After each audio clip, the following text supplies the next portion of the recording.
All right. Happy Friday. Really excited about today's topic. We're going to wait, I think, another minute or so to get a few more people in the room. But this is recorded. So I'll make sure I do some introductions for the recording. If people are watching the recording, let me know in the comments. But today we're going to be talking about having an inclusive and accessible organization. And so we have someone today in this audio event that's going to be talking about why universal access should be top of mind, should be something that we consider. And I think that we have a lot of really great questions related to accessibility and, also just talking about some of the things I think that some countries, some regions are having to deal with even after the pandemic. As always, we're going to start off with some quick introductions.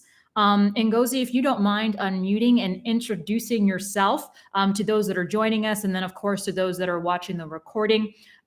Who are you and what do you do? Hi, thank you so much, Aqua, for inviting me onto your stage.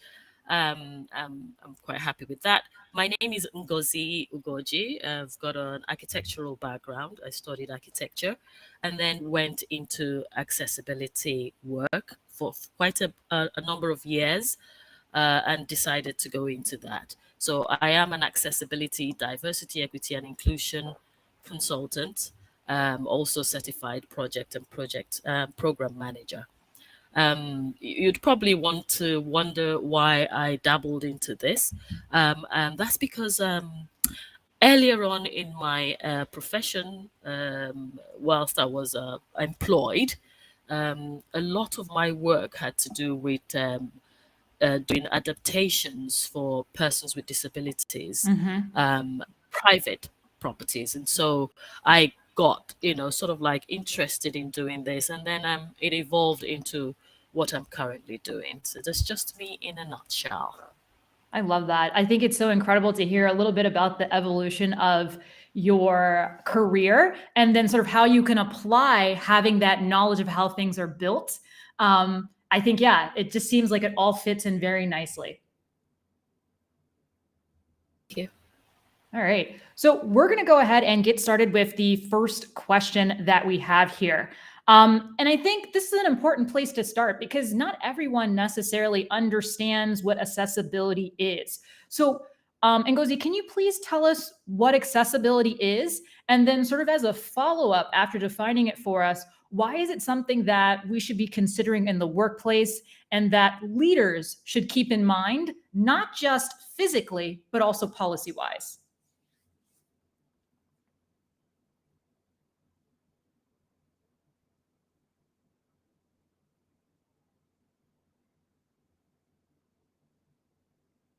Oop, Ngozi, are you there? You're on mute. Sorry about that. Not a problem. Okay. Yeah. So I'm going to make it really simple, just so that we all grasp it nice and easy. It's simply what we all do to provide individuals or groups of people or communities with the means to participate in their society. So whether it's in education, in employment, in even social activities, their leisure. So people should all be able to access it, and all of this is necessary for their enjoyment, their happiness, Mm-hmm. and to some extent also for their health. So, but accessibility is more about being inclusive, isn't it? Because what we design as a typical for people generally would be, without looking at more vulnerable people, persons with disabilities, maybe children, and maybe, for example, a woman coming back to work after having children. Accessibility, if we design accessibility into our products, our environment, our services, our policies, then it makes it possible for everybody to be a part of what is going on in their society and be a part of the living, which is life generally. So that's really the simplistic way of putting accessibility.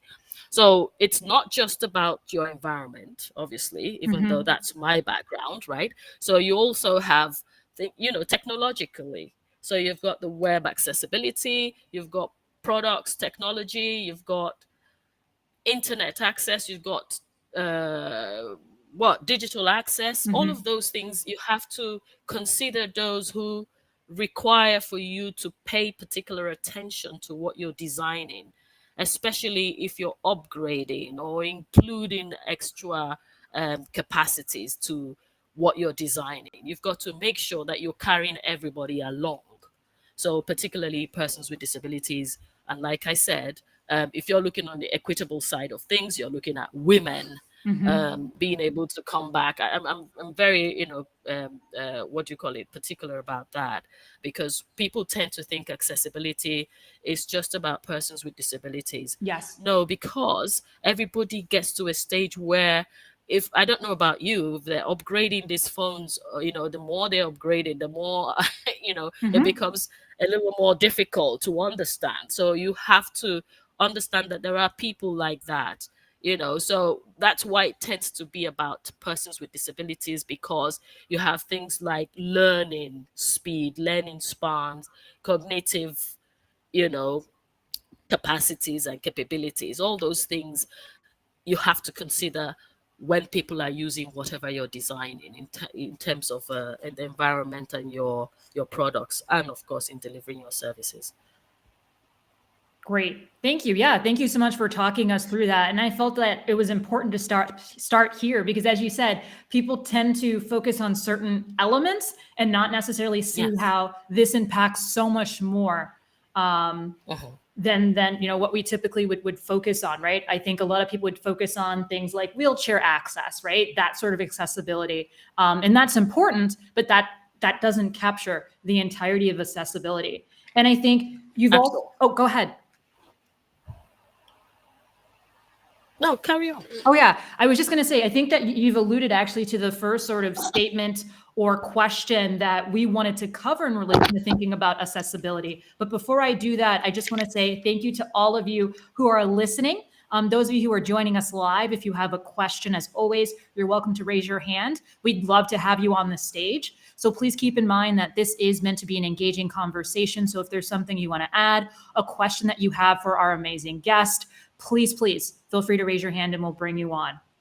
So let's get to this first sort of topic that we thought would be interesting to cover in relation to accessibility. And you've already touched on it, but how do organizations, how do companies, how do workplaces encourage women to come back to the workplace after childbirth? And why is this an accessibility topic, right? I know you touched on it, but we have a few new faces joining us in the audience. So if you could add that element, that would be great as well. Yes. Well, okay. So when women go away and have children, for example, it's a new baby, women have the right to come back at any point in time after delivery. So even though we provide leaves, long extended leaves and all that, if a woman wants to come back to work straight after having a child, within the limits of medical attention for the baby, of course, i.e. inoculations and all of that, then that woman should be able to come back. How can we do that? So there's a lot of things you can do. They're starting from the facilities that you provide. I don't know if anyone has seen those. There's one post that keeps going round about the playpen beside a lady's workstation, where I think in a library or so. And so she's got this playpen where this little child can be while she's doing her work. That depends on what the role is, isn't it? So we have to go, it's something that needs to be done. We have to think about it. So it's not about just saying, okay, so they have a playpen in that office, so I'm going to have a playpen in the banking hall, for example. No. So we have to look into what services we're providing and how we can integrate being able to have a woman come back to work after childbirth or after a protracted period away from active work life. So the whole facilities, for example, is how do we design the actual facility, for example? Do we have rooms? Do we have caregivers who actually are there, au pairs who are actually employed in a certain way at those organizations? Do they contract them in, or do they have them permanently staying there? And is it just the caregiving that we're thinking about? How Mm-hmm. about the woman wanting to nurture her child? So she wants to spend loving time with her child. It's not just about who is going to give the feeding bottle or who's going to give the food to the child. It also has to do with, how can I have a bonding time with my child whilst doing my work? I know that we do a lot of stuff. Remote work is in now, Mm-hmm. but there's also organizations that say you have to work in the office a certain number of days. So that is then left to those organizations to then come around to understanding what they need to do to ensure that maybe this woman works remote all the time, or if she's coming in, what are the facilities that you're providing for her to still be able to nurture her child at the same time as having her work. Okay, so and then for a woman who is been away for many years, had children and decided to stay away to look after the children, and then decides to come back to her profession. What are the equitable practices that we have in place? I always look at that in a certain way, because I know a number of women who were extremely awesome in their profession, Mm-hmm. and they dropped off to look after the children 5-10 years, and they are determined to come back into work.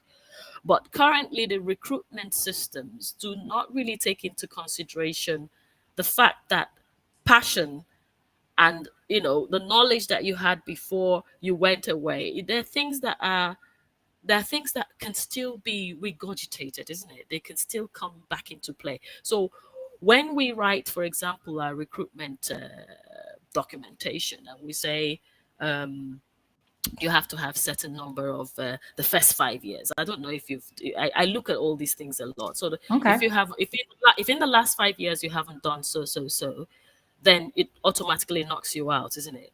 So how can we get these women back on if it allows them to look back on what they've done before, and that be considered on the basis of equity? So it's things like that. So you're making it possible for them to access work, to come Mm-hmm. back into work. Okay. Mm-hmm. You can have incentives, because there's a lot of stigma against women with regards to um, being away for such a long time from work. Mm-hmm. Therefore, the men are constantly getting that work. What are the incentives to make women come back in earlier than the regular X number of months of leave that are allowed for a woman? Could you actually put in some incentives to actually make women come back to work earlier? So it's a balancing thing. Yes, we need to have that annual leave to stay away. But Mm-hmm. if we don't want it, here are the incentives to help me to come back into work. Yeah. So, and then of course, naturally, support. They have to have the support mechanisms around them to actually help them to come back into work. So I'm very particular about that with regards to having access, giving access to women coming back into the workplace after Mm-hmm. a long absence. So that I mean, other people probably have other ideas of what they would imagine would be a good way to attract women into the workplace. But definitely, the facilities are uh, number one on the list for me. I love that response, Ngozi. Thank you for providing, I think, such a, what's the right word? Like, you've given us the thought from, okay, hey, they gave birth, maybe a month or so ago. What do they need in the workplace physically? And then, like, hey, they gave birth maybe a few years ago, decided to take some time off. So what do we need to keep in mind policy wise, not to punish them if they decide to return? So I wasn't expecting that, but I love how comprehensive that response was. Thank you, Aqua. Yeah. I it would be nice if someone probably has a different idea on this, but otherwise, yes, we can carry on. All right, yeah. So, if anyone has any thoughts, once again, anyone wants to raise their hand to join us on stage to share their perspective, you're more than welcome to do so. I'll be looking out for those hands. If there's something you want to share, especially in relation to thinking about how to encourage women back into the workplace after childbirth. In the meantime, though, I think we'll move on to the next sort of statement or question that we have here. And I laugh a little, I giggle a little bit at this one because recently someone I know was actually talking about how their office, which went remote over the pandemic, and now everyone is primarily remote within their organization. And during that time, the office space has been upgraded. And funny enough, it was upgraded to an open plan office. And so this individual is even less likely to go into the office because they don't like open plan. I'm also not the biggest fan of open plan. I have my reasons. But before I share my thoughts, and once again, I invite all of you listening and those of you listening to the recording, you're welcome to drop some comments as well. But Ngozi, I'd love to hear your thoughts. I know we're both not fans of open plan offices, but tell me more. Tell me more of your perspective. Yes. Okay. To be honest, yes, I'm not a fan. Why am I not a fan? That's probably because I am one of those who, as much as I am a very social animal, Mm-hmm. when it comes to doing my work, I like to concentrate. So I have this. I have to have that attention. I have to have that space to think. So what I think about this whole open plan thing is I think it's too generalized Mm-hmm. because you have to take people's roles into consideration. Let's even not go down the route of neurodiverse people Okay. and all that. Yeah. That's How fair. about we look at the roles? What is my role? Am I the type of person that is doing a lot of research work? Mm-hmm. And or am I the type of person that is having to churn out and reports all the time, right? Mm-hmm. So if I am doing that sort of work, do I really want to be in an open plan office where somebody has to take a phone call from Mm-hmm. time to time, you know, clicking mouses, you know, and mice or mouses, Yeah. you know, and all of that? Do I really want all of that interference in my work? Now that's just being me. But Mm-hmm. if we go into the things like if someone is neurodiverse, or if there is a cognitive disability, or slower at doing work, or just has that attention disorder, the hyperactivity, requires a space where they can think, and be able to do things they want to, the way they want to do it, and still be able to give very valuable work back. So those are the kind of things that you consider when it comes to the open plan office. Mm-hmm. Okay, so it's I don't think a lot of consideration is being given to it. So you come in, you have your space. What are the reasons in some organizations where there's a a hierarchical culture? Yes. Yes.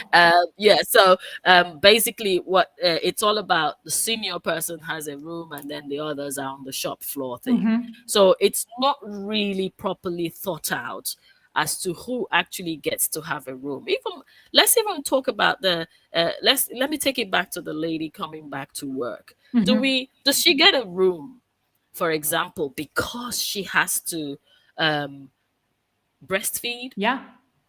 Yeah, does she actually get a room, or is it every time she has to get up and go to the room that is allocated where the caregivers or the au pairs are, or can she actually work in a working space for herself? So how are we designing our offices, especially now? I think it's a lot easier to provide rooms for people who do not appreciate open plan, um, because a lot of us are working remotely now. Mm-hmm. So yeah, so people can book rooms on the days that they're supposed to come in, and then preference would be given to those who need to have to work from a room as against an open office, for these reasons that I've stated. I think especially for neurodiverse individuals, people with the ADHD, and all of that. And some others also even prefer the open plan because it gives them a lot more confidence,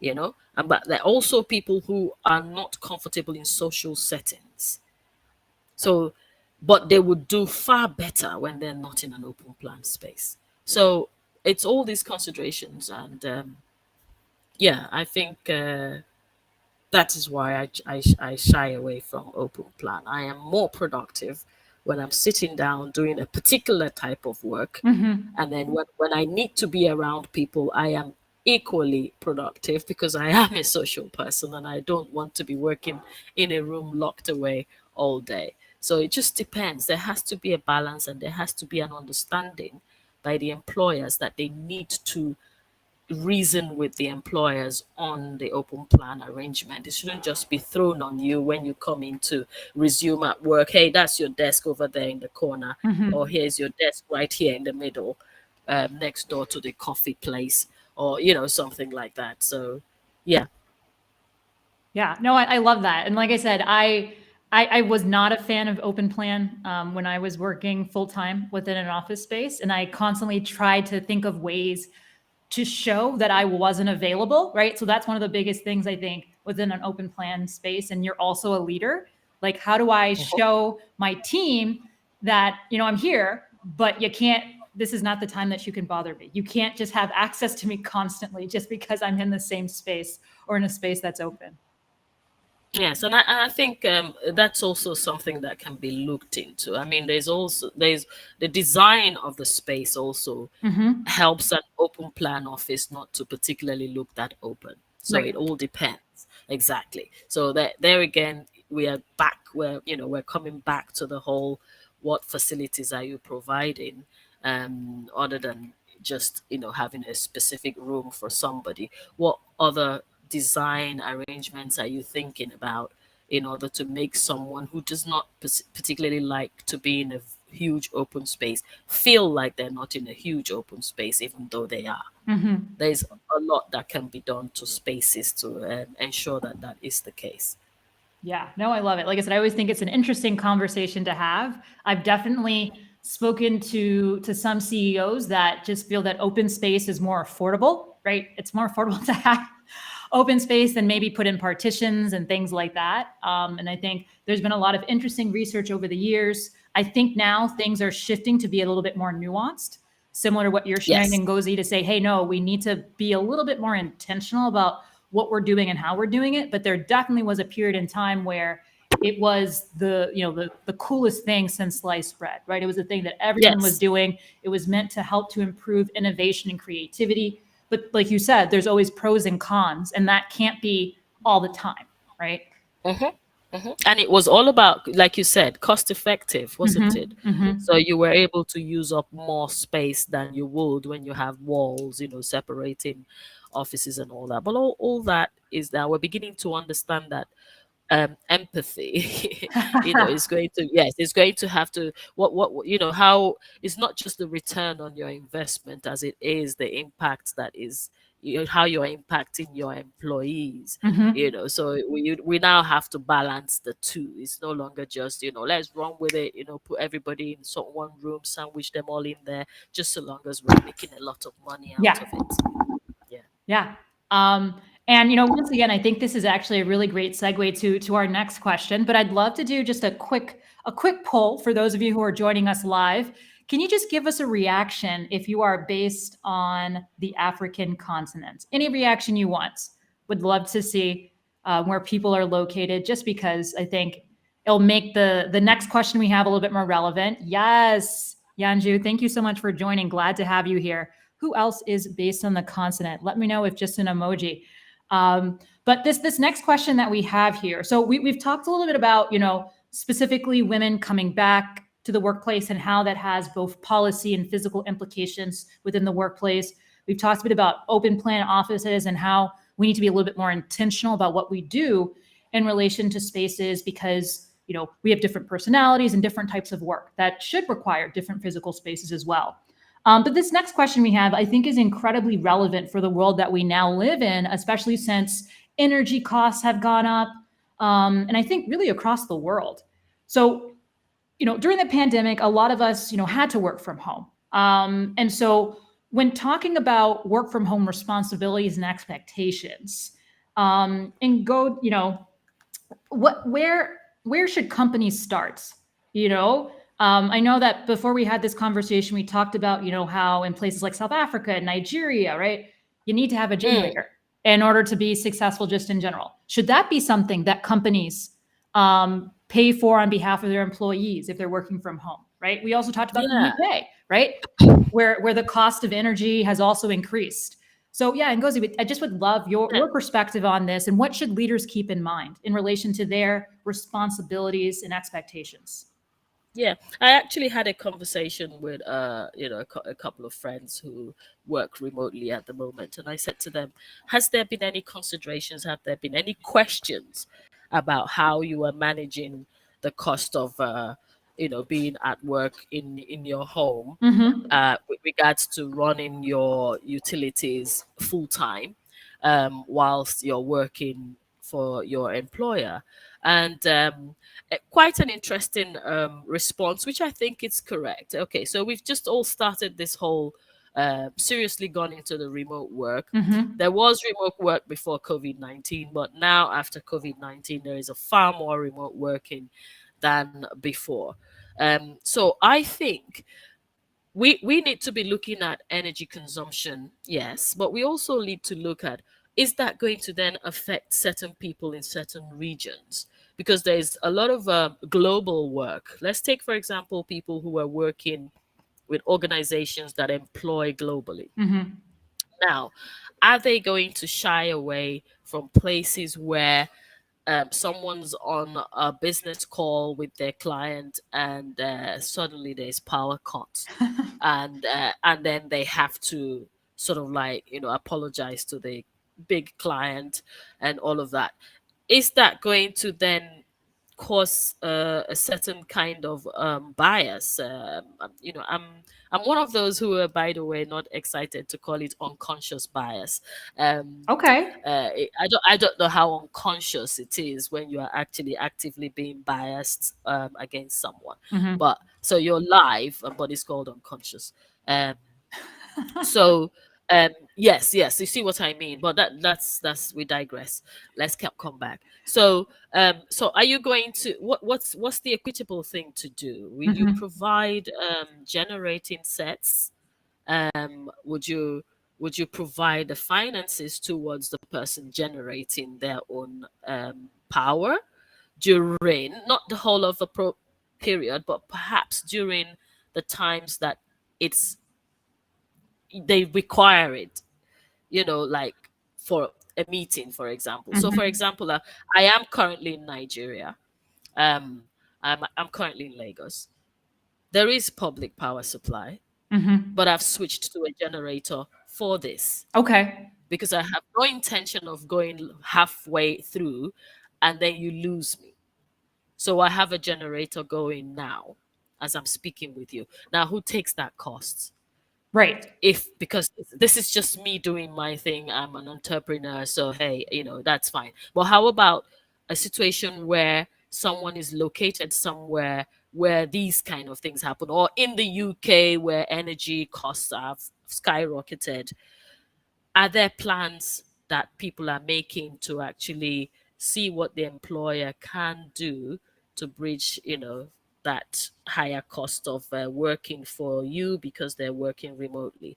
Because yes, employees want to work remotely, but you also, as the employer, gains from employees working remotely because there's a lot of savings there. Mm-hmm. Okay, you've got travel cards that usually you would supplement, and you've got time that your employees spend going and coming from work that they can use to work for you because they don't have to travel. So it's a win-win. Now, where it is a win-win, who then also who then takes some of the energy costs? I know that organizations would do things like monitor the work you do, Mm-hmm. or schedule the work you do around the times that are more convenient for you, or wherever your clients are located, with intent with regards to time zone differences and all of that. That's fine. But where the issue is now is who actually pays for energy. Is it something that organizations then need to start thinking about? You know, it's Mm-hmm. new, it's a new era. We all understand that. But is it something that is just going to be kept in the dark and nobody's talking about it? Or is it something that people are actually researching into how to come into have some form of standards or legislation, even that, sort of like protects both the employer and the employee? I think it's very important because right now we're all just saying, okay, I'll just manage. Mm-hmm. But when you think of the deeper ones, like, power cuts and lack of energy to do the work that you need to do, then it becomes a more serious issue. Because if we push it under the carpet, then we're going to have issues with equity again. Mm-hmm. And this time it's going to be against the same people who have had the same issues of equity, which is those places where you still have things like power cut or high energy costs.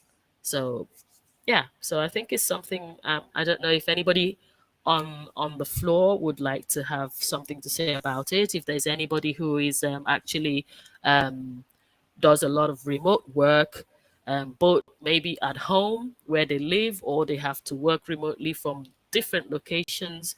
It would be a nice thing to see what you have to say about that. Yeah. Thank you so much for that, Ngozi. If anyone has any thoughts, feel free to raise your hand. But I agree, Ngozi. I think that this is a very hot topic, a topic that companies need to start having conversations about, because I think talent right now, right, it is very competitive out there, and I think companies that think through what they're going to provide their employees around this, especially if they work remotely, they're the ones who are going to win. The ones who've thought through, hey, maybe we give you a stipend for this, or we provide that in relation to whatever additional energy costs that you might have to be able to run your home office. Indeed. I know from my experience, so I've done some not exactly part-time remote work, but slightly less than part-time. And I know we were offered only, I think, some sort of budget just for the actual materials. So there was nothing related to the energy usage, but they could help to cover the cost of installing internet. Maybe you could also get something actually to cover the cost of internet monthly. I didn't ask. So interesting, a thought there. Yes. But I Yeah. think there's lots of things to keep in mind, and I think your response also reminded me of when I lived and worked in Nigeria, and I remember when working, going to the office and members of my team being there very early, and I remember when we had a team from Europe coming to visit, and they thought, wow, the team comes really early and they stay really late. This is incredible.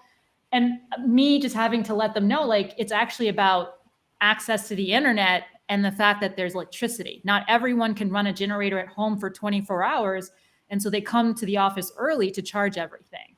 Yes, they're coming to work as well, and maybe Wow. also trying to, you know, make sure that traffic isn't a big thing. But a part of it is actually just charging their phone and other electronics as well. Yeah, I mean, just before the COVID-19, I was invited by an organization to come in, do some work in their open plan office. Um, and they found that afterwards they needed to have their IT team in the same space to do their work. Okay. And most of these IT team were, employees that lived in areas where there was just permanent power cut. Mm-hmm. So during that period, they had to put them all in a hotel where Wow. all of them could stay, and they paid for their own internet access, and they had to do all of that for an extended period of time. because of this. So what then happens is I just believe that an organization who is, employing globally and on paper has it that they're not discriminating against your location will ultimately discriminate against your location for this one particular situation where you are unable to, deliver because you're having energy issues. So if it is something that organizations have been thinking about and coming round with an umbrella solution for all manner of energy challenges, so high energy costs or Mm-hmm. no energy at all, Mm-hmm. then it will become less likely that people potential employees will be discriminated against on the basis that they would not have the utilities required to carry out the work. So it's a very important um, uh, bit of thinking to be done um, to rule out the bias. Mm-hmm. Yeah. Yeah. Yeah. Well said. Well said. So thank you so much for that, Ngozi. Once again, would love to open it up to those of you who are listening. If anyone has something they want to add or a question to ask, this is your opportunity to do so. Just raise your hand and I will bring you on stage. All right. If not, I really would recommend you reach out to Ngozi if you have a specific question, especially around the topics that we covered. Ngozi, to close us out, what do you hope leaders keep in mind moving forward? Well, they need to be a lot more targeted when it comes to accessibility considerations. Mm-hmm. And I say this as an umbrella statement, but obviously there are people who are far ahead with their accessibility considerations and those who are not. And those who are not are probably operating on charity models, of how they're looking at disability in their areas. And I say that because currently, like I said, I am in Nigeria. I went to a refurbishment, a very serious refurbishment of a very iconic building Mm-hmm. with lots of millions going into that refurbishment. And I went in there because I was taking a case study of it, because I have a webinar to present to the International Association of Accessibility Professionals. And I just wanted one or two case studies. And I was like excited that I would get something positive to say. And I was totally disappointed because accessibility, if I was to rate it on a scale of 1 to 10, I would sadly have to rate it 2 Wow. because it's the same thing. It's all about ramps. Mm-hmm. Okay, Yeah, it's all we were about talking about that ramps. Okay, before. so are you doing something? Oh yes, we have a few ramps here and there. And then I was really upset about that because not only did they not consider this ramping properly, because I have a theater, I have a cinema, rigged cinema, where you have to come down a set of steps in order to put a wheelchair in the space that they had made for a wheelchair. So I'm like, okay, so how do we get into the room so that we can get to the space? So it's people have to be a little more intentional about, providing the environment. In terms of your products, the same thing. In terms of web accessibility, even digital advertising, so I'm coming up to a toll gate where there's digital advertising Mm-hmm. and I can't see, and I'm not visually impaired. I just happen to use glasses. Okay. And at the toll gate, I can't see. I'm switching off my lights. I'm taking off my glasses. I am bringing down my what do you call that you used to, for sunshade. Yes. I'm doing everything because I'm sitting at a toll gate where the digital display is impossible. Mm-hmm. So it's all of that, but a lot of people still go on about this ramp thing, and even the ramp, they're not doing all right. Mm-hmm. Okay, so it's important that you actually do consider the fact that If you're not a surgeon, then you can't carry out an operation on a human. And therefore, if you're not into being able to provide for a person with a disability, for example, then you're not going to be able to do that. First of all, you have to involve the people. So that's another thing.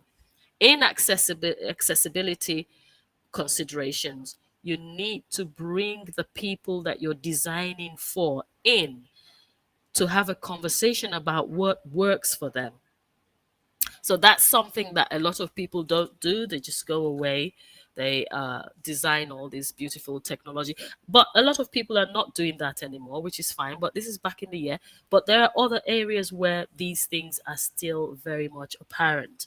If you have to go into a banking hall through a tubular uh turnstile thing where you are, Mhm. sort of like in there on your own, and you have to go through that, and you're using your cane, for example, like my dad had to, he was very upset that he had to hand his cane to somebody in order to be able to go into the banking hall and then come out and pick up his Oh. cane.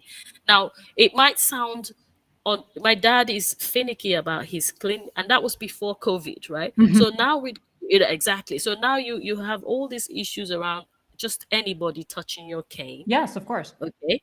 Yes. And because you have to go into a banking hall to have whatever meeting you have to have. So these are all the considerations that have to be taken. You have to take those into consideration when you're considering your accessibility. So it's not just about your environment, it's not just about your products, it's about the policies around how you even get to do the designs that you have done to actually get these people in. Okay, so it's very important to that's what I would say. Employ the right people to do this for you. A, B, do not leave the people who need to have this done for them out of the whole discussion. Mhm. So nothing for us without us is something that everybody that is talking sustainable development goals, la la la la, everybody is saying something but not doing much.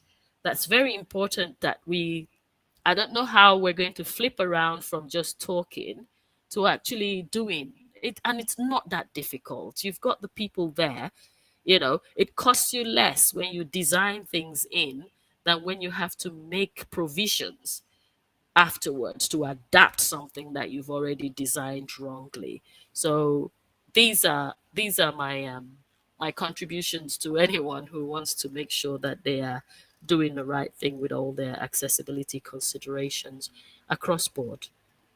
Yes. Thank you. Thank you so much for that, Ngozi. And where can people find out more about you and what you do? Well, I think it's all on my LinkedIn profile. Um, I think if anybody is in this room, then they can access me, can they not? Yes, they should be able to. Yes, Feel all of free my to. details are, yeah, all my contacts are on there, so they should be able to access me. And All I'm right. very happy if you just send me an email or just request a followership or connection, and then we can take it from there. All right. Well, thank you. Thank you so much, Ngozi, for your thoughts, for sharing a bit more about your experience and giving hopefully everybody in the room and everyone listening to the recording some real food for thought. I really think that this is going to be an area that's going to become even more important and even more difficult for leaders, for companies to ignore. So you heard it here first. Keep it in Yeah, mind. And I think this is what's going to ultimately have an impact on your ability to attract and I think retain talent.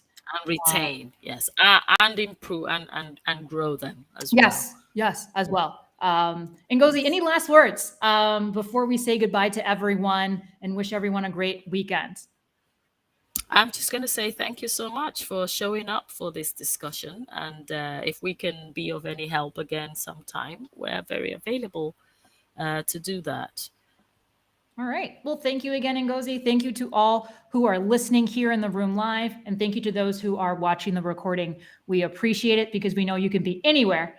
So thank you for taking the time to join us today. I hope that all of you enjoy the rest of your Friday and have an incredible weekend.